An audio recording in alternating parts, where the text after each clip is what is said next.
हमारे बीच में हर्षवर्धन त्रिपाठी जी हैं। वह देश के काफ़ी माने जाने पत्रकार हैं।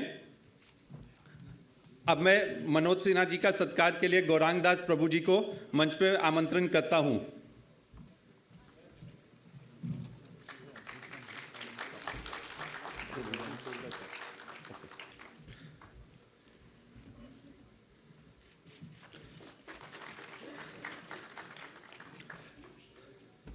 अब मैं विनय सहस्त्रबुद्धे जी को स्टेज पर आमंत्रित करता हूं हर्षवर्धन त्रिपाठी जी का सत्कार करने के लिए।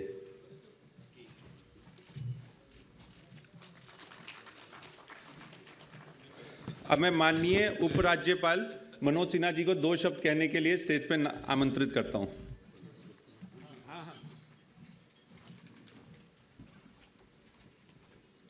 सबसे पहले मैं प्रखर राजनीतिज्ञ एवं विचारक आदरणीय राम भाऊ महालगी जी की पुण्य स्मृति को सत नमन करता हूं। डॉक्टर विनय सहस्त्रबुद्धे जी के प्रति हृदय से आभार व्यक्त करता हूं, जिनके कारण मुझे आपके बीच उपस्थित होने का अवसर मिला है। वरिष्ठ पत्रकार त्रिपाठी जी और अनेक आदरणीय सतीश जी हमारे बड़े पुराने मित्र हैं। अनेक लोग हैं, नाम लूँगा तो समय लगेगा। सभागार में उपस्थित देवियों, सज्जनों और मित्रों, जब विनय जी का पत्र मुझे मिला पिछले महीने, तो इन्होंने लिखा था good governance in Jammu and Kashmir. तो मुझे आश्चर्य भी हुआ और प्रसन्नता भी हुई। आज़ादी के बाद से लेकर लंबे समय तक अगर सामान्य तौर पर आप देखेंगे तो गुड गवर्नेंस और जम्मू कश्मीर के बीच कोई बहुत गहरा रिश्ता नहीं रहा।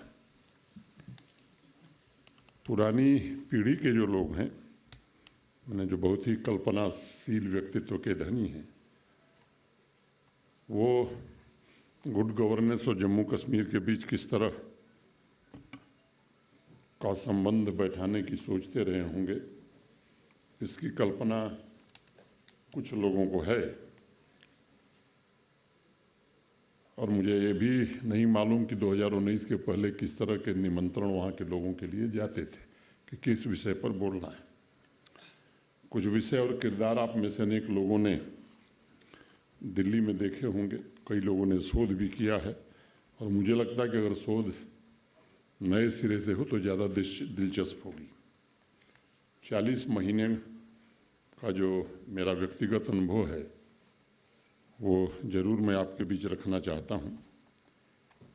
40 महीने में बदलाव ये ज़रूर हुआ है कि जम्मू कश्मीर भी गुड गवर्नेंस में गिना जाने लगा है। मैं इसे एक बड़ी उपलब्धि मानता हूँ। देशवासियों का मैं इसे सौभाग्य भी मानता हूँ कि भारत के माननीय प्रधानमंत्री श्रीमान नरेंद्र मोदी जी के नेतृत्व में देश ने जैसे अनेक असंभव और अकल्पनीय लक्ष्यों को पूरा किया है, मुझे लगता है कि वहाँ भी इसी दिशा में जम्मू कश्मीर आगे बढ़ा है। दशकों तक नहीं बल्कि सदियों तक अनेक ख्वाहिशें अब लोगों की पूरी हो रही हैं। जम्मू कश्मीर को भी वो अवसर मिला है कि वो आँखें अपनी बंद करके अब नहीं देखता। भेदभाव, आतंकवाद समाप्त हो और सुशासन फले फूले, इस रास्ते पर बढ़ते हुए कुछ उपलब्धियां जम्मू कश्मीर ने भी हासिल की हैं। महाभारत में अनुशासन पर्व की एक बड़ी प्राचीन कथा है। ब्रह्मलोक में महाराज भगीरथ को देखकर ब्रह्मा जी बड़े चकित हुए और उन्होंने भगीरथ से पूछा, इस लोक में आना तो बहुत कठिन है, आप यहाँ कैसे आ गए? तो भगीरथ और ब्रह्म का संवाद बहुत लंबा है, उसमें मैं समय ज़्यादा जाया नहीं करूँगा।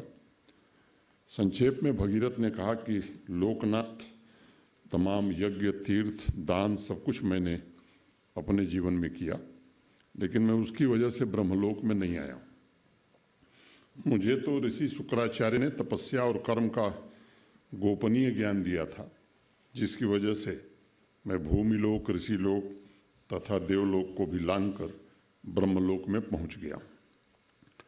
वैसे ही 53 में डॉक्टर श्यामा प्रसाद मुखर्जी का त्याग और उसके बाद अनेक लोगों की तपस्या और मोदी जी के दृढ़ राजनीतिक इच्छा शक्ति के कारण जो सामान्य रूप से हिमालय से भी बड़ी होती लगती थी, उसे लांघ कर वो भारत का अभिन्न अंग बन गया है। ये मैं समझता हूँ कि एक बड़ी घटना है इतिहास की।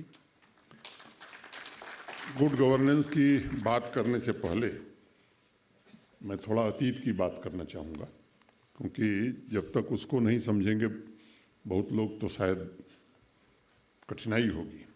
ये मैं जानता हूँ कि अतीत की तरफ देखना कष्टप्रद होता है कभी कभी, खासकर जब आप जानते हैं कि अतीत घावों से भरा हुआ है। लेकिन ये भी सच है कि बिना अतीत की तरफ देखे इस बात का एहसास भी नहीं किया जा सकता कि कुछ दशकों में देश ने या जम्मू कश्मीर ने या किसी ने बड़ी छलांग लगाई है। आज से ठीक 56 वर्ष पूर्व 22 नवंबर 1968 को देश की संसद में भारत के पूर्व प्रधानमंत्री श्रद्धेय अटल बिहारी वाजपेयी जी जम्मू कश्मीर पर बोल रहे थे। मैं उनके भाषण की कुछ पंक्तियां आपके बीच उद्धृत करना चाहता हूं। मुझे लगता है उससे थोड़ी तस्वीर आपको स्पष्ट होगी। और उस भाषण को मैंने पूरे ध्यान से पढ़ा है। राष्ट्र की आत्मा को झकझोरने का काम उन्होंने किया। और वो पूछते हैं, क्या यह लज्जा की बात नहीं है कि भारत के राष्ट्रपति जम्मू कश्मीर में ज़मीन नहीं खरीद सकते? ये वाजपेयी जी बोल रहे हैं। क्या यह आश्चर्य की बात नहीं है कि हमारी सेना का जो जवान जम्मू कश्मीर को बचाने के लिए अपनी जान दे सकता है, वह जम्मू कश्मीर में बस नहीं सकता? क्या यह विचित्र बात नहीं है कि भारत की जनता की गाढ़ी कमाई की जो पूंजी जम्मू कश्मीर में पानी की तरफ बहाई जा रही है, उसके खर्चे का हिसाब किताब मांगने का अधिकार भी भारत की संसद को नहीं? पूरी डिबेट आप पढ़िए, समय नहीं है कि मैं उस पूरी डिबेट के बारे में चर्चा करूं। मुझे लगता है कि अनेक ऐसे तीखे सवाल उन्होंने किए जिससे जम्मू कश्मीर का सच देश के सामने आया। आप जानते हैं कि संसद में वाजपेयी जी और अनेक ऐसे वक्ता वो तथ्यों के आधार पर ही बोलते थे। वो समय दूसरा था। वाजपेयी जी ने उस दिन लोकसभा को बताया कि 1965 में पाकिस्तानी सेना की मदद करने वाले एक अफसर को तत्कालीन जम्मू कश्मीर सरकार ने विधानसभा का सदस्य बनाकर पुरस्कृत किया था। 65 से 75 में 1000 लोग पाकिस्तान चले गए थे। उसमें से अनेक गुरिल्ला युद्ध से प्रशिक्षित होकर लौटे। और वाजपेयी जी ने कहा कि उन्हें इसलिए पुरस्कृत किया जा रहा है क्योंकि वो भारत विरोधी काम कर रहे हैं। उनके सवाल को अगर मैं ठीक से उद्धृत करूं तो वाजपेयी जी कहते हैं कि पाकिस्तान को मदद देने वालों को पुरस्कार और भारत के प्रति वफादार रहने वालों को तिरस्कार, जम्मू कश्मीर में अपने परायों को न जानने का दृश्य कब तक चलता रहेगा? यह जो पीड़ा है वाजपेयी जी के शब्दों में, इस देश ने लंबे समय तक इसे महसूस किया है। कुछ और भी तथ्य उन्होंने रखे बजट को लेकर के।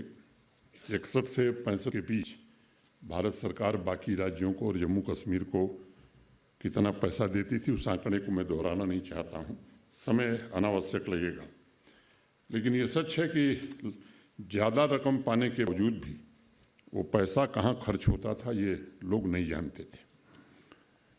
संसद को जांच का अधिकार भी नहीं था, सीएजी को भी ये अधिकार नहीं था। तो जो माहौल देश में बनाने की कोशिश होती है कि साहब ये 5 अगस्त 19 को बड़ा गड़बड़ हुआ, उसने कितना नुकसान किया, मैं इस दृष्टि से मैंने आपके समक्ष ये बात रखी है। भाषण के दौरान ही वाजपेयी जी ने एक और बात कही कि 1947 में वहाँ 10,000 कर्मचारी थे, 1967 में 91,000 हो गए और आज सैंक्शन गवर्नमेंट स्ट्रेंथ 4,80,000 है। आबादी 1,30,35,00,000 होगी। बिहार जैसे राज्य में जिसकी आबादी 13 करोड़ है, सैंक्शन गवर्नमेंट पोस्ट 5,13,000 है। आप अनुमान लगा सकते हैं। 68 के उस भाषण का एक अंश मैं 2 लाइन और उद्धृत करूंगा। उन्होंने कहा था कि अध्यक्ष महोदय, आपको जानकर यह आश्चर्य होगा कि जम्मू कश्मीर राज्य में कुल 32 तहसीलें, लेकिन तहसीलदारों की संख्या 75 है और नायब तहसीलदारों की संख्या 100 है। मैं यह समझने में असमर्थ हूं कि इतने तहसीलदार करते क्या हैं। कहा जाता है कि एक म्यान में 2 तलवारें नहीं रह सकती, लेकिन जम्मू कश्मीर में एक तहसील में 2 तहसीलदार कैसे काम करते हैं, इसकी सहज कल्पना की जा सकती है। मैं इसे समझना चाहता हूं। तो ये 370 की आड़ में जम्मू कश्मीर में हुआ क्या, मैं समझता हूं कि इसको आप अच्छी तरीके से समझ सकते हैं। किस तरह से आतंकवादियों, अलगाववादियों मिलकर के और उनके साथ मिलकर के कुछ और लोग भी किस तरह का खेल खेल रहे थे, इसकी एक छोटी झलक मैंने वाजपेयी जी के भाषण के द्वारा आपके समक्ष रखी है। मैं किसी का नाम नहीं लेना चाहता क्योंकि वो मेरे लिए उचित नहीं होगा, लेकिन कभी कभी कोफ्त होती है, खून खौलता है। वही लोग जो इन सब कामों के लिए जिम्मेदार हैं बड़े जोर से लोकतंत्र और विकास की बातें करते हैं। जिन्होंने इस हाल में जम्मू कश्मीर को पहुंचाया, वो नई दुकान चलाने का प्रयास कर रहे हैं। जिन्होंने युवाओं के हक छीन लिए, उनके मंसूबे सफल नहीं होने दिए, वो आज बड़ी बड़ी बातें करते हैं। मैंने कोशिश की थी कि अतीत की बातों को थोड़ा कम में ही, बैकग्राउंड लंबा हो गया, लेकिन मुझे इस बात का विश्वास है कि आप सब समझ गए होंगे कि गुड गवर्नेंस और जम्मू कश्मीर के बीच कितनी गहरी खाई थी। और धारा 370 समाप्त करके माननीय प्रधानमंत्री जी ने अमावस के धूप अंधेरे से आम नागरिकों के नए जीवन की रोशनी में किस तरह से बढ़ाने का काम किया है। एक लंबे काल खंड का जुल्म और सितम जो वहाँ था, उसे एक ऐसा प्रशासन मिले जिसमें भागीदारी, आम सहमति, जवाबदेही, पारदर्शिता, उत्तरदायित्व, प्रभावी और न्याय संगत तथा समावेशी और रूल ऑफ लॉ ये लागू हो, इसकी व्यवस्था, इसकी कोशिश हुई है। मैं समझता हूं कि गुड गवर्नेंस की वर्ल्ड बैंक ने कभी व्याख्या की तो 8 विशिष्टताएं उसने बताई। मैं समझता हूं भारत के लिए ये कोई इम्पोर्टेड कॉन्सेप्ट नहीं है, बल्कि वैदिक काल से यह सामाजिक, आर्थिक, राजनीतिक व्यवस्था का प्रमुख आधार रहा है। और अथर्ववेद में हमारे यहाँ कहा भी गया है कि निर्लकम ललाम्यहम निररातिशुवामसी अथया भद्रातानिन प्रज्ञाया रातिनयमासी। यानी राष्ट्र निर्माण हेतु शासन का प्रमुख कर्तव्य दरिद्रता को समाप्त करना, जन कल्याण होना चाहिए और उन लोगों के खिलाफ कठोर कार्रवाई होनी चाहिए जो शांति व्यवस्था को भंग करते हैं। तो ये तो हमारे वैदिक काल से हमारी परंपरा रही है। जम्मू कश्मीर प्रभावी बने, इसकी कोशिश हुई है। और 2-4 घटनाओं का मैं जिक्र करूंगा, फिर मैं अब स्टोन पेल्टिंग, पाकिस्तान के इशारे पर होने वाले बंद, ये अब इतिहास की बातें हो गई। अभी कुछ दिन पहले एक बच्ची मुझसे मिलने आई थी श्रीनगर में, एक बच्चियों का समूह था। तो मैंने उससे पूछा बताओ, तो उसने मुझसे कहा कि साहब केवल आपको हम धन्यवाद देने आए, थैंक यू कहने आए। मैं क्या हुआ?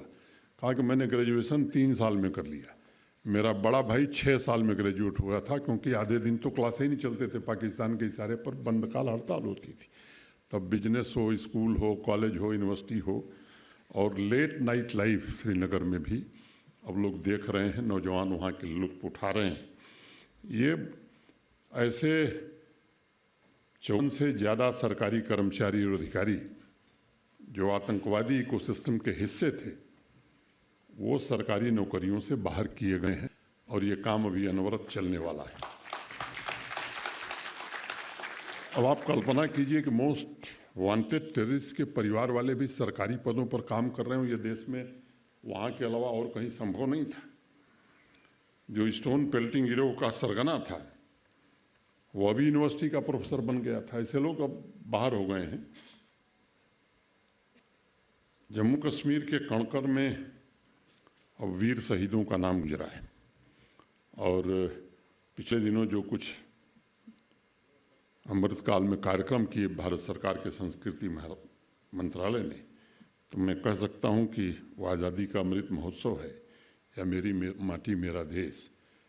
तो जम्मू कश्मीर को कर्तव्य पथ पर प्रधानमंत्री जी ने प्रथम पुरस्कार दिया है इन दोनों कार्यक्रमों में। देश की आबादी का 1% भाग जम्मू कश्मीर में रहता है। वो जो नाम आपके ध्यान में होंगे, पुलवामा, शोपियां, अब 10,000 12,000 नौजवान वहाँ भारत का तिरंगा लेकर के भारत माता की जय के नारे लगा रहे हैं। ऐसी स्थिति में बदलाव हुआ है। आज अब वादियों में गोलियों बमों की आवाज़ नहीं सुनाई पड़ती, तरक्की का शोर जरूर सुनाई पड़ रहा है, और विकास की रफ्तार पहले की तुलना में 10 गुनी हो गई है। मैं आंकड़ों के साथ इस बात को कहना चाहता हूँ। मैं 7 अगस्त 2020 को गया था। 19-20 के फाइनेंशियल ईयर में, वित्तीय वर्ष में, कुल प्रोजेक्ट पूरे हुए थे 67,000 करोड़ रुपए खर्च करके 29,912, 9,229। और अभी पिछले वित्तीय वर्ष में हमने प्रोजेक्ट पूरे किए हैं 92,565। अभी 4 दिन पहले कठुआ जिले के बिलावर तहसील के गांव में एक बीपीओ शुरू हुआ है। वहीं के एक स्थानीय निवासी हैं, और मैं आप में से कुछ लोगों को, सहस्त्रबुद्धे जी को और सतीश जी को तो विशेष रूप से मैं निवेदन करना चाहता हूं कि आप जरूर आवे देखें। मुझे लगता है दिल्ली नोएडा के किसी बीपीओ से बेहतर होगा, खराब नहीं होगा। अभी 150 बच्चे वहाँ काम कर रहे हैं। 2 साल में 1,500 बच्चे वहाँ काम करेंगे। और अगर मैं उद्योग की बात करूं सामान्य रूप से, तो आप में से अनेक लोगों को मालूम है, जब जमीन ही नहीं थी तो उद्योग कहाँ से लगते। तो आज़ादी के बाद से लेकर के और 2021 तक कुल प्राइवेट सेक्टर का इन्वेस्टमेंट वहाँ 14,000 करोड़ था।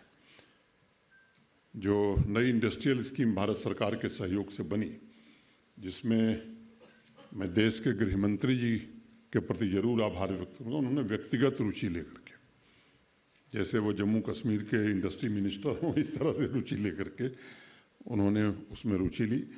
और पॉलिसी जो बनी है, मैं आपके बीच ये बात कहना चाहता हूँ कि देश के विकसित राज्यों से बेहतर है। आज देश में सबसे ज़्यादा इंसेंटिव अगर इंडस्ट्री को है तो वो जम्मू कश्मीर में है। सबसे सस्ती बिजली अगर कहीं है देश में तो वो जम्मू कश्मीर में है। और जो देश की संसद में आंकड़े पेश होते हैं नेशनल ब्यूरो ऑफ क्राइम, तो अपराध की दृष्टि से भी जम्मू कश्मीर सबसे नीचे है। ये मैं तथ्य जरा जोर से कहना चाहता हूँ। 90,000 करोड़ से ज़्यादा के प्रस्ताव हमारे पास आए हैं। 14,000 करोड़ के प्रस्तावों को जमीन पर उतार दिया गया है, जो काम चल रहे हैं। कुछ 2-3 महीने में उद्घाटन की स्थिति में है। जमीन की वहाँ जरूर कठिनाई है, कोशिश करके जमीन अधिग्रहित की गई है, और मैं उम्मीद करता हूँ कि 1 साल में ये सभी जो प्रस्ताव हमारे पास हैं, इन्हें निश्चित रूप से जमीन पर उतारने में हमें कामयाबी मिलेगी। एक दूसरी बात जोड़ना चाहता हूँ, हमारा जो इंडस्ट्री सेक्रेटरी है वो IPS ऑफिसर है। देश का अकेला यूटी राज्य है जहाँ IPS अफसर को हमने इंडस्ट्री सेक्रेटरी बनाया है, और वो इसलिए बनाया है कि उसी की पढ़ाई उसने की है। दुनिया के सबसे बेहतरीन प्रबंधन संस्थान से पढ़ करके आया है। नौकरी में भी फाइनेंशियल सर्विसेज में उसने अच्छा योगदान किया है। तो अब वो बैरियर हमने ख़त्म कर दिया। जो उपयुक्त व्यक्ति है उसी को काम दिया जाएगा आपके पास। तो इस दृष्टि से अभी पीछे मुझे वाइब्रेंट गुजरात में जाने का अवसर मिला था। समापन समारोह में गृह मंत्री जी भी थे। मैंने वहाँ के इंडस्ट्रियलिस्ट से अपील की कि भाई आप जम्मू कश्मीर में जो आप निवेश करेंगे वो केवल जम्मू कश्मीर कि समृद्धि के लिए और रोजगार के लिए नहीं करेंगे। जम्मू कश्मीर को भारत का अभिन्न हिस्सा बनाने में आप भी योगदान करें, इसका सौभाग्य मैं आपको प्रदान करने आया हूं। इसलिए आइए और जम्मू कश्मीर में निवेश करिए। उसको गृहमंत्री जी ने भी लोगों से आग्रह किया और उसका प्रतिफल मैं देख रहा हूं। गृहमंत्री जी के अपील के बाद काफ़ी लोग गुजरात से आने लगे। अब वहाँ शॉपिंग मॉल, सिनेमा हॉल, 30 साल बाद सिनेमा हॉल प्रारंभ हुए हैं, ये सब बनने लगे हैं। बाज़ारों में सन्नाटा नहीं होता। 2-3 बजे तक बच्चे गिटार बजाते हुए आपको मिल जाएंगे। ऑनलाइन सर्विस मैं जब गया था, सुब्रमण्यम साहब अभी बोल के गए हैं, मुझे मिले थे, चीफ सेक्रेटरी होते थे हमारे। 7 अगस्त को मैं पहुंचा था। वहाँ एक परंपरा थी दरबार मूव की। अक्टूबर के अंतिम शुक्रवार को श्रीनगर से राजधानी जम्मू जाती थी और अप्रैल के अंतिम शुक्रवार को जम्मू से श्रीनगर आती थी। तो ये आए मेरे पास, उन्होंने कहा कि साहब दरबार मूव होना है, आपको उस दिन सेक्रेटेरिएट रहना होगा। मैंने कहा जरूर चलेंगे। तो मैं गया तो मेरी आंखों के सामने 217 ट्रकों पर फाइल लद करके श्रीनगर से जम्मू रवाना हो रही थी। मोटे तौर पर 3 सप्ताह काम ही नहीं होता था, न श्रीनगर में न जम्मू में। खैर उस दिन तो मैंने कुछ नहीं कहा, लेकिन यह तय किया कि अगली बार जब जम्मू से श्रीनगर आएंगे तो कोई ट्रक नहीं आएगी। और आज सभी दफ्तर ऑफलाइन मोड में, हमारे यहाँ कोई एप्लीकेशन नहीं ली जाती है। मध्य प्रदेश आज से 2 महीने पहले तक ऑनलाइन सर्विसेज में देश में नंबर 1 था। आज जम्मू कश्मीर देश में नंबर 1 है, मध्य प्रदेश दूसरे नंबर पर आ गया है। 1107 सर्विसेज हमने ऑनलाइन कर दी हैं। रैपिड असेसमेंट सिस्टम में भी 386 सर्विसेज हैं और उसमें अप्रूवल हमारा 85% के ऊपर है। पब्लिक सर्विस गारंटी एक्ट की जो सर्विसेज हैं उसमें मैक्सिमम हमने ऑटो अपील सिस्टम पर डाल दिया है।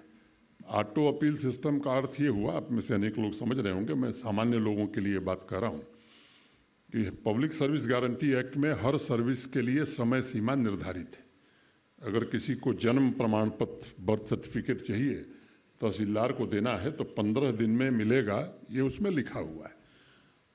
अब ऑटो अपील सिस्टम में अगर आप डाल देते हैं तो 15 दिन में अगर उसको बर्थ सर्टिफिकेट नहीं मिला तो 16वें दिन वो ऑटोमेटिकली एस्केलेट करके तहसीलदार से उसके ऊपर के अधिकारी एसडीएम के पास चली जाएगी। और जैसे ही वो एसडीएम के पास जाएगी तो 250 रुपये की पेनाल्टी तो तुरंत लगेगी, एडमिनिस्ट्रेटिव एक्शन भी हो सकता है। तो ये पता है कि एडमिनिस्ट्रेटिव एक्शन तो सामान्य रूप से बड़ा कठिन काम है, लेकिन 250 तो जरूर कटेगा। 886 लोगों पर पेनाल्टी लग चुकी है और सामान्य रूप से अब हमारे यहाँ सर्विसेज लोगों को टाइम से मिल रही हैं और इसके कारण काफ़ी मैं समझता हूँ कि अच्छी स्थिति बनी। मैं जानता हूँ कि कठिनाई इसके बावजूद भी है, क्योंकि एक अनपढ़ किसान, एक अनपढ़ मजदूर ऑनलाइन सर्विस का ज्ञान ही नहीं है उसको। डिजिटल लिटरेसी जितनी हम बढ़ावें उसका पेनिट्रेशन, लेकिन अभी भी हमारे देश में ऐसे लोग हैं जो इनसे अभी दूर हैं।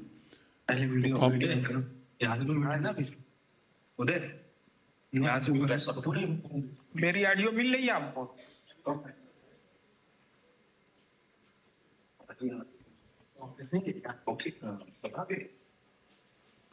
तो लोग कॉमन सर्विस सेंटर पर जाते हैं और हमारे यहाँ जितने रास्ते बनाइए तो वो जो दूसरे प्रकार के लोग हैं वो इससे भी तेज हैं। तो कॉमन सर्विस सेंटर पर कुछ लोग जुटे रहते हैं जो उस व्यक्ति को कहते हैं अरे कहाँ चक्कर में पड़ रहे हो, आओ हम आपको जल्दी से दिलवा देंगे। ऐसे लोगों के खिलाफ भी अभी 4 दिन पहले ही कुछ लोग गिरफ्तार हुए हैं। तो मुझे लगता है कि एक दूसरी कठिनाई वहाँ जो थी वो लैंड रिकॉर्ड को लेकर के थी। देश के बाकी हिस्सों में अंग्रेजों का शासन था। अंग्रेजों ने जमीन के दस्तावेज देश भर में अलर्ट करने वाली इसने जो बंदोबस्ती नक्शा जो इस देश का बना, उसमें बाकी देश के हिस्से में कहीं परेशानी नहीं होती है, लेकिन जम्मू कश्मीर में अंग्रेज थे नहीं तो उसकी बड़ी परेशानी थी। श्रीलाल शुक्ल का नाम आप में से अनेक लोगों ने सुना होगा। उत्तर प्रदेश के एक बड़े साहित्यकार थे। एक उनका बड़ा प्रसिद्ध नाटक है राग दरबारी, अनेक लोग पढ़े होंगे। तो उसमें एक पात्र है लंगड़। लंगड़ का मतलब कि उसका पैर खराब था। उस बेचारे को लैंड रिकॉर्ड अपना भूमि दस्तावेज चाहिए था, वो तहसील में दौड़ना शुरू किया और स्थिति ये हो गई कि लगा कि दूसरा पैर भी खराब हो जाएगा, तो उसने छोड़ दिया। कभी कभी मजाक में मैं कहता हूँ कि अगर महाभारत के समय लैंड डिजिटाइज रहती तो शायद महाभारत न हुआ होता, क्योंकि 5 ही गांव का सवाल था और भगवान कृष्ण जैसा व्यक्ति 5 गांव का फैसला न कर सके। तो अब वो लैंड हमारे यहाँ 200-250 लोग थे जो उस दस्तावेज को पढ़ सकते थे, कलेक्टर से ज़्यादा ताकतवर थे। अब हिंदी, अंग्रेजी, उर्दू में सब पासबुक उपलब्ध है, सब डिजिटाइज हो गया है। तो मुझे लगता है कि तीसरा जो पैसा है वो पैसा सही जगह पर लगे, इसकी व्यवस्था करना बड़ा सुनिश्चित होता है। जब मैं नया नया गया था, पहला फ़ोन मध्य प्रदेश के पूर्व मुख्यमंत्री दिग्विजय सिंह का मेरे पास आया 3 दिन बाद। उन्होंने कहा कि भाई मनोज जी, आप पहुंच गए हैं। और मेरे एक परिचित हैं, इंफ्रास्ट्रक्चर का काम करते हैं, कोई शुक्ला जी थे मुंबई के, उन्होंने 5 साल पहले जम्मू कश्मीर में कुछ काम किया, उनका भुगतान नहीं हो रहा है, ज़रा देख लीजिए। तो मैं 3-4 दिन हुआ था, मैंने यही सुब्रमण्यम साहब को मैंने डिटेल दे दिया। उसके 2-3 दिन बाद देवेंद्र फडणवीस का फ़ोन आया, तो कहे कि हमारे यहाँ की एक बड़ी कंपनी है, वो आपके यहाँ काम की है, उसका पैसा। तो फिर मैं ऐसे फ़ोन आने लगे तो मैंने थोड़ा पड़ताल की कि है क्या, ये रोज़ फ़ोन आ रहा है। तो पता लगा कि बिना किसी एडमिनिस्ट्रेटिव अप्रूवल के, बिना किसी टेंडर के, बिना फाइनेंशियल सैंक्शन के ऐसे अनेक काम दे दिए गए हैं जिसका कोई दस्तावेज ही नहीं है, तो भुगतान कहाँ से होगा। फिर ये भारत सरकार में जो व्यवस्था है बीम्स की, वो व्यवस्था वहाँ पूरी तरह से लागू कर दी गई। जब लागू हुई तो लोगों ने शोर मचाया कि अब काम नहीं होगा, और मैंने बताया कि रफ्तार 10 गुनी हो गई है। अब उसमें जब तक एडमिनिस्ट्रेटिव अप्रूवल नहीं होगा, ई टेंडरिंग नहीं होगी और काम का फोटोग्राफ और जियो टैगिंग नहीं होगी, तब तक ट्रेजरी बिल ही नहीं लगी। तो इससे अकाउंटेबिलिटी काफ़ी मात्रा में बढ़ी है। हम सब जानते हैं कि वाजपेयी जी के जन्मदिन को ही हम सुशासन दिवस के रूप में मनाते हैं, और वाजपेयी जी कहते थे कि जनता के लिए प्रभावी तरीके से काम हुआ कि न हुआ, ये जांचने के लिए ये जानना जरूरी है कि रुपया कैसे खर्च किया गया और जो लक्ष्य हमने तय किए थे वो किस हद तक पूरे हुए। मैं समझता हूँ कि ये एक सिद्धांत है हमारे लिए, और इसी लक्ष्य के साथ एक ट्रांसपेरेंट सिस्टम स्थापित करने में हमें काफ़ी हद तक सफलता मिल रही है। पंचायती राज व्यवस्था वहाँ देर से शुरू हुई, 3 टियर सिस्टम, लेकिन देर से शुरू होने के बावजूद भी आज मैं कह सकता हूँ कि फंड, फंक्शन और फंक्शनरीज, ये तीनों हमने ट्रांसफ़र कर दिए चुने हुए प्रतिनिधियों को। अब इस ऑडिटोरियम से थोड़ी दूर पर इंपीरियल होटल है, जो लोग दिल्ली में हैं या दिल्ली रहे हैं उनको मालूम है। 1948 में सरदार वल्लभ भाई पटेल के सम्मान में वहाँ एक कार्यक्रम आयोजित हुआ था। उस कार्यक्रम में उन्होंने कहा कि जिसके पास जो इल्म और हुनर है उसका इस्तेमाल करके देश को आगे बढ़ाया जाए। उन्होंने व्यापारियों और नौजवानों से आग्रह किया कि हिंदुस्तान को इस तरह बनाना है जिससे हम आगे बढ़ते जाएं। जम्मू कश्मीर पिछले 3-4 वर्षों में इस तरह के अनेक काम हुए हैं। अभी 24 जनवरी को एक वहाँ कार्यक्रम हम करते हैं, बैक टू विलेज, और बाकी जो काम होते हैं स्कीम्स का सैचुरेशन, लोगों की बात सुनना, 2 काम उसमें और करते हैं। हर पंचायत से 15 यूथ को आइडेंटिफाई करना जो खुद अपना काम करना चाहता है, सेल्फ एम्प्लॉयमेंट, और 20 यूथ जिसकी स्किलिंग या अप स्किलिंग करना। इस साल बैक टू विलेज 5 के बाद 24 जनवरी को लगभग 92,000 नौजवानों को 1337 करोड़ रुपए सेल्फ एम्प्लॉयमेंट के लिए दिए गए। पिछले साल 75,000 नौजवानों को, ये केवल बैक टू विलेज में। बाकी जो एम्प्लॉयमेंट जनरेशन की स्कीम्स हैं या PMGP, prime minister's employment guarantee programme, उसकी बात मैं नहीं कर रहा। एक और उदाहरण दे करके बात मैं जो मुख्य बात है उस पर आऊँगा। एक वहाँ जम्मू कश्मीर बैंक है, उसमें जम्मू कश्मीर सरकार की इक्विटी बहुत है। मैं जब गया था तो 1200 करोड़ के नुकसान में था, और अभी 1 महीना पहले उसके रिजल्ट आए हैं, अभी 1234 करोड़ के लाभ में है। एनपीए उस समय 11.7% था, आज 4.8% है। जम्मू कश्मीर बैंक के शेयर की वैल्यू 30 रुपये थी, आज की तारीख में 130 रुपये है। अब ये ऐसे आंकड़े हैं जिसमें किसी को प्रमाण की जरूरत नहीं, सब चेक किए जा सकते हैं। उद्यमिता के क्षेत्र में भी नौजवान अच्छा काम कर रहे हैं। स्टार्टअप इकोसिस्टम में भी हम परफॉर्मर की श्रेणी में हैं। अगर हेल्थ पैरामीटर्स को आप देखेंगे तो नेशनल एवरेज से हम काफ़ी बेहतर हैं। हायर एजुकेशन के फील्ड में एनईपी को ट्रू स्पिरिट में हमने लागू किया है और एक डिज़ाइन योर डिग्री का प्रोग्राम हमने प्रारंभ किया है। मुझे लगता है कि देश के बाकी विश्वविद्यालय यूजीसी उस पर विचार करें कि वो भी इस प्रोग्राम को लागू करें।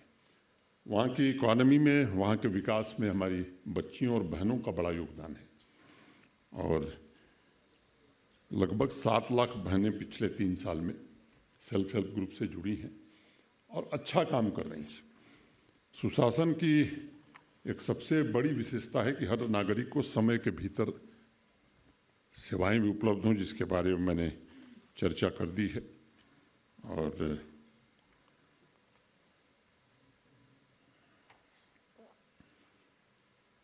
बीस लाख ही ट्रांजैक्शन रोज आज हमारे यहाँ हो रहे हैं। विकसित राज्य भी कम होंगे जहाँ इतना ट्रांजैक्शन हो रहा होगा। तो आपके बीच में ये बात कह सकता हूँ कि सुशासन के अनेक पैरामीटर्स पर जम्मू कश्मीर अच्छा प्रदर्शन कर रहा है। एक ऐसे आकांक्षी वातावरण को तैयार करने में प्रधानमंत्री जी के नेतृत्व में हमें सफलता मिली है जो सुनहरे दशक का निर्माण करने के लिए अधीर है। और जो उपलब्धियां हैं उसके बीच में, मैंने उसके बैकग्राउंड में कहूँ तो वो गुड गवर्नेंस ही है। मैं 2-3 मिनट में गुड गवर्नेंस की बात करता हूँ। पहली बात, माननीय प्रधानमंत्री जी ने 2014 में सिटीजन फर्स्ट, ये मूल मंत्र गुड गवर्नेंस के लिए होगा, ये हमारा गाइडिंग प्रिंसिपल होगा, ये उन्होंने जोर दे करके कहा और कहा कि टेक्नोलॉजी आम नागरिकों के लिए सबसे एम्पावरिंग टूल होगी, सरकार के लिए भी जवाबदेही से सशक्त माध्यम बनेगी। और 2023 में ब्रिक्स कॉन्फ्रेंस में प्रधानमंत्री जी ने कहा कि हमें अपने समाज को फ्यूचर रेडी बनाना होगा, उसमें टेक्नोलॉजी सबसे महत्वपूर्ण रोल प्ले करेगी। और उस कॉन्फ्रेंस में प्रधानमंत्री जी ने फ्यूचर वर्ल्ड के विजन को पूरी मानवता के सामने रखते हुए वन फैमिली वन फ्यूचर पर जोर दिया। और मैं समझता हूँ कि ये हमारे लिए भी गाइडिंग प्रिंसिपल है। और ये सवाल अक्सर लोग मुझे पूछते हैं कि ये गुड गवर्नेंस जम्मू कश्मीर में कैसे संभव हुआ, और इसका सोर्स मैंने बता दिया कि ये दो, और एक अटल जी वाली बात हमने कही कि ये हमारे गाइडिंग प्रिंसिपल्स हैं। मैं कुछ बातें आपको आगे ये हमारे लिए इंस्पिरेशन था, और this is the inspiration with which the government of Jammu and Kashmir has evolved its own version of good governance under the broad guiding principles and the strategy called Future Ready Governance. I like to sum up in just 3 terms of 2 words each, making a total of 6 words: future driven, tech assisted, human centric. We have developed a powerful conceptual framework clearly specifying what each of these 3 terms means and how they are intrinsically integrated for creating a holistic and futuristic model for good governance. We have already initiated pilot projects to work both as proofs of concept as also models for communicating the novel and innovative ideas embedded in the framework. We are concurrently setting up new adaptive and resilient systems to develop organizational capacity to deliver precisely and effectively to each citizen. Let us quickly look at each of the three elements. We all know that future will be very, very different from the past. We are already beginning to feel the impact of generative artificial intelligence, including ChatGPT. The uncertainties about the future, fueled by disruptions and the pace of change, are multiplying. What we do now is that we live in a totally connected, boundary-less world in which all human beings and things will be connected to each other seamlessly. It will be a world in which physical life, with many creating their avatars of choice and spending long hours in the entirely virtual world called metaverse. Artificial intelligence will impact everything and every life, with AI and robots becoming more capable than humans at many a task and becoming an integral part of societal and governance system. Bioengineering would have ultimately made most genetic disease curable, treating aging like a disease. As ISRO chief Somnath has said, human beings will become a combination of machine and brain. My government is very conscious of the fact that this may sound like science fiction, but much of it will be part of the world in 2030, a reality which can't be whisked away. We are aware that we will need to equip ourselves to be able to provide good governance in the future world too. We know that the change of this magnitude at this scale will take time, and we have to start now. We are already looking at scientific tools like AI and big data-based strategic foresight to be able to visualize evidence and data-based future scenarios. We intend to equip ourselves fully to develop future-ready governance. The term tech-assisted is self-explanatory. Exponential technologies will continue to drive disruption. What we need to do is to harness the positive potential of technology for growth and good governance, and effectively regulate it to avoid the significant threats AI and other technologies could pose to life choices in society. The human-centric element of future-ready governance will have two components. The first will focus on all governmental employees with a view to empower and energize them as the lead instrument of transformation and change. The second will focus on citizens as partners in developing our priorities and working modalities in sync with their needs and aspirations. We are considering setting up a Center for New Age Governance, CNAG, for providing necessary knowledge inputs and capacity building support. As we started working out the details and finer points of the future-ready governance model, we found it necessary to conceive a new architecture and lexicon for the purpose. The essence of the overarching architecture is distilled into our 4R framework comprising reimagine, redesign, reform, and refresh. The first R is perhaps the most important, as it calls for completely reimagining governance to equip it for governing the world of the future. The very purpose of existing organizations, their structures, processes, etc., will need to be reimagined and redesigned. This will be followed by reform, best captured in the mantra of reform, perform, and transform, given by Honorable Prime Minister. Once the very challenging task of taking governance systems through the first 3 R's is completed, they will be frozen into the new transformed mold under the 4th R, that is refresh. For us, This is not a theoretical concept or a model. For us, this is the beginning of our journey to impact and improve the life of every person in Jammu and Kashmir.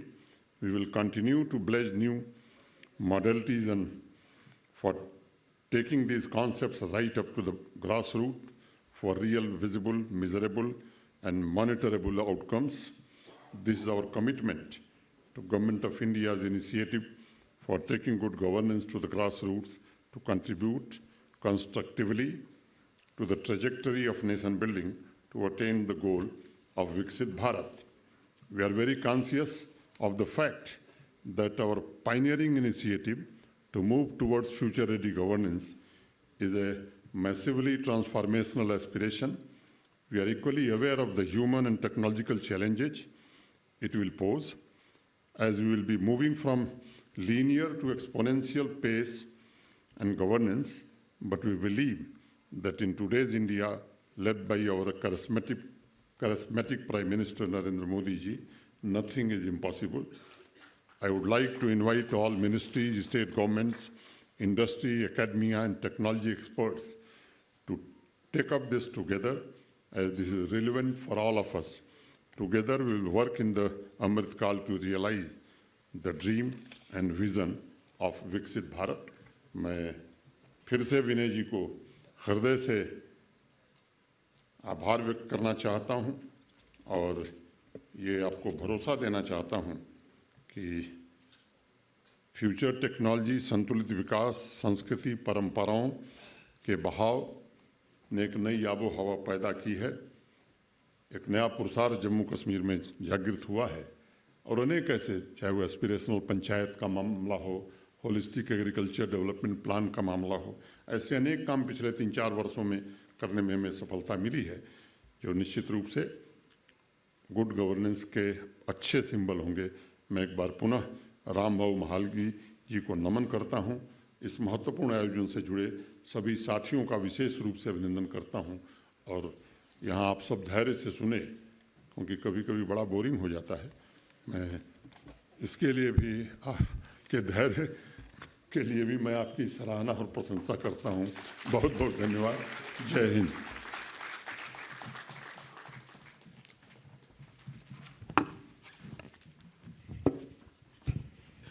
Jammu Kashmir के राज्यपाल महोदय से बातचीत हम लोगों की, बड़ा सवाल जवाब, बहुत तैयारी थी, लेकिन मुझे लगता है कि इतने विस्तार से सुशासन और नवाचार को लेकर, विशेष करके वो राज्य जिसको लेकर हम शायद गोली बंदूक आतंकवाद इसके आगे हम सोचते नहीं थे, सुनते नहीं थे, तो उसको बहुत एक एक बिंदुवार आपने बताया। और मुझे लगता है कि किसी तरह के प्रश्न उत्तर की आवश्यकता है नहीं, क्योंकि जितना कुछ जो विनय जी ने मुझे कहा था कि प्रश्नोत्तर ही, हमने कहा कि थोड़ा मुझे 10 मिनट बोलने दीजिए ताकि वो कम हो जाए, तो अब आपको आज़ादी है, आप जितना चाहें।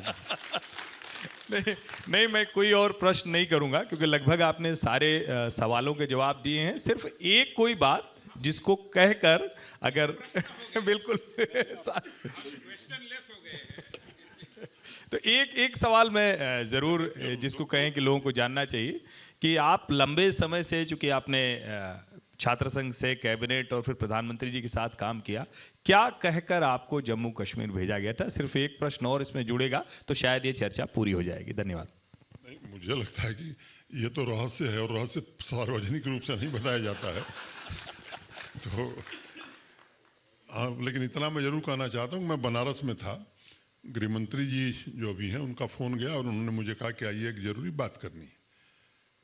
तो उन्होंने आने के बाद मुझे देश, उत्तर प्रदेश, बिहार की चर्चा की और फिर जम्मू कश्मीर के बारे में बताने लगे। तो मैं समझ नहीं पा रहा था कि जम्मू कश्मीर मुझे क्यों बता रहे हैं,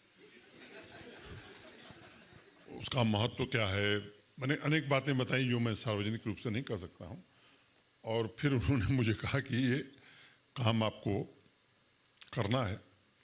तो मुझे लगता है कि अब जो भी सोच उनकी रही हो या प्रधानमंत्री जी की रही हो, मैं नहीं जानता, लेकिन जब मुझे लग गया कि नहीं ये मेरे जिम्मे है, तो जितनी मेरी बुद्धि क्षमता है उसका प्रयोग करके उसे बेहतर बनाए, ये कोशिश कर रहा हूँ। अब वो आगे वाला समय बताएगा कि मुझे कितनी सफलता मिली। बहुत बहुत आभार आपका। एक सुंदर तरीके से आपने जम्मू कश्मीर की वास्तविक स्थिति और जम्मू कश्मीर क्या था वो हम सबके सामने रखा। और मुझे लगता है कि शायद पहली बार अटल बिहारी वाजपेयी के शासनकाल में सुशासन की चर्चा हुई और आज सुशासन की वो जो नींव पड़ी थी वो एक बुलंद इमारत बन गई है। और राम भाव महालगी प्रबोधिनी जो राष्ट्रीय महोत्सव कर रहा है सुशासन और नवाचार पर, यह भी अपने आप में अनूठा है। मैंने तो नहीं देखा कि देश के किसी हिस्से में इस तरह से कोई चर्चा हो, राज्यों को लेकर इस तरह की कोई बात हो रही हो। क्योंकि सुशासन को लेकर 2-3 सिर्फ अगर सबसे सामान्य पैरामीटर कहें तो भयमुक्त समाज हो, शासन से डर न लगे, आपके जीवन की बेहतरी के, और वो सब अगर जम्मू कश्मीर में होता हुआ दिख रहा है तो फिर पूरे देश में उसका पैमाना निश्चित तौर पर और तेजी से, बहुत जिस स्केल और स्पीड की बात प्रधानमंत्री नरेंद्र मोदी जी करते हैं वो होता हुआ दिखता है। उपराज्यपाल महोदय, आपका बहुत बहुत आभार यहाँ इस महोत्सव में शामिल होने। धन्यवाद।